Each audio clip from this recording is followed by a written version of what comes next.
One of the biggest conundrums we travelers face is whether to be on team soft side or team hard side. Today, I'm going to compare the pros and cons of each so you can decide what best fits your travel needs. Let's go.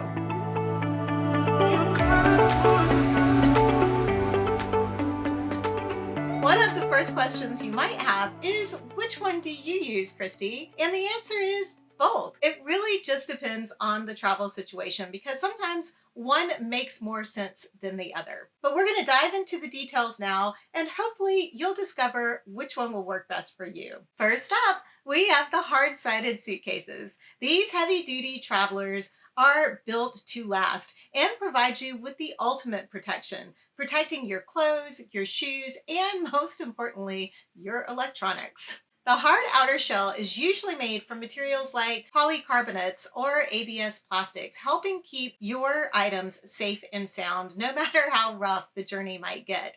Now, this particular suitcase is ready for a trip to the moon. It's made with Bayer Macrolon.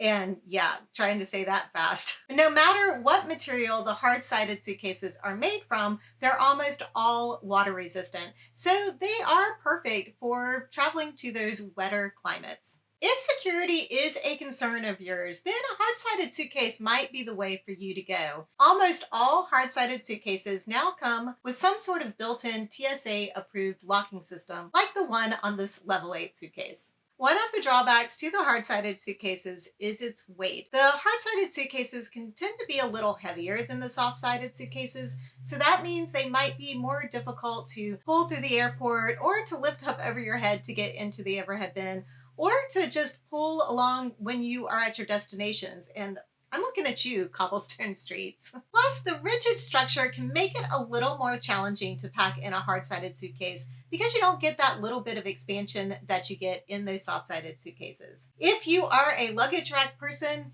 the hard-sided suitcases can be a little challenging to be on a luggage rack because both sides have clothes in them, so don't really fit on the luggage rack very well. Personally, I like to pack in my compression packing cubes and just take those cubes out of my suitcase and put them directly into the drawers in the hotel. I find that living out of a suitcase on a luggage rack for multiple days at a time just becomes way too chaotic and I end up having to take everything out and repack it anyway. So I may as well just use the dresser. Now, before we move on to talking about the soft-sided suitcases, I want to take a minute to talk about the shirt that I'm wearing today. And this video is not sponsored by Walmart, but I happened to run by there earlier today and got this great shirt, which is in the color of the season. If you don't know, this fuchsia pink has been all over everywhere since I think the end of last spring, maybe early fall. This started becoming the it color. And I don't wear a lot of pink. I think I've talked about that before, but this kind of spoke to me. It's part of the Sophia line, and I will have a link for it below. I also picked up this skirt by Lee because I think both of these items would be fantastic to add to your travel wardrobe essentials for this summer. Let's get back to talking about the soft-sided carry-ons, the MacGyver of suitcases.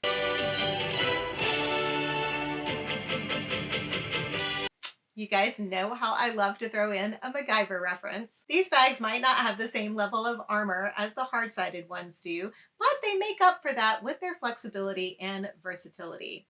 Mostly made of materials like nylon and polyester, these bags tend to be a lot more pliable and easier to pack.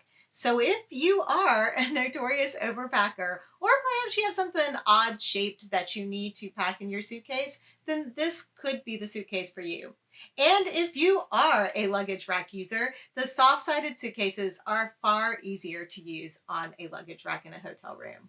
Now, as much as I love MacGyver, there are some downsides to the soft side.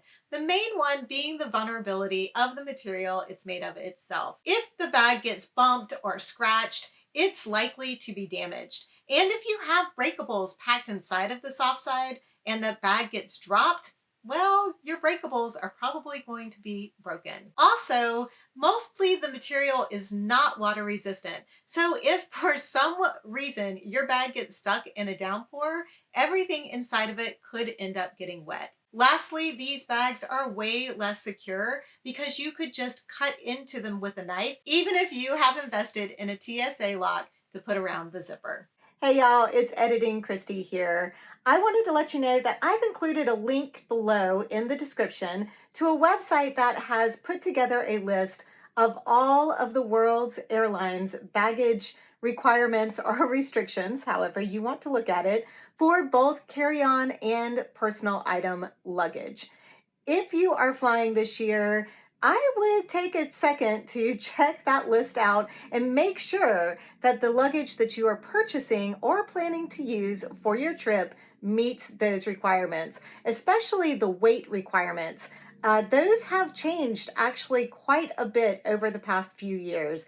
Many airlines have gotten super restrictive on how much weight you are allowed to bring. Now in the US, I haven't really seen a whole lot of weighing of bags going on, but if you're flying some of those European airlines, I understand that they do actually weigh your bag. So you want to make sure that you are prepared for that before you go on your trip. Okay, let's go back to the video now. So what is the final verdict? Well, that really depends on your travel needs and preferences. If you are worried about protecting your items and making sure they stay safe and secure, then a hard-sided suitcase might be your go-to. But if you would prefer to have some flexibility and the ability to maybe overpack just a little bit, the soft side could be your perfect travel companion. Ultimately, the choice is yours. And once you have made that very challenging carry-on decision, you should maybe check out this video I did on what is the best packing method.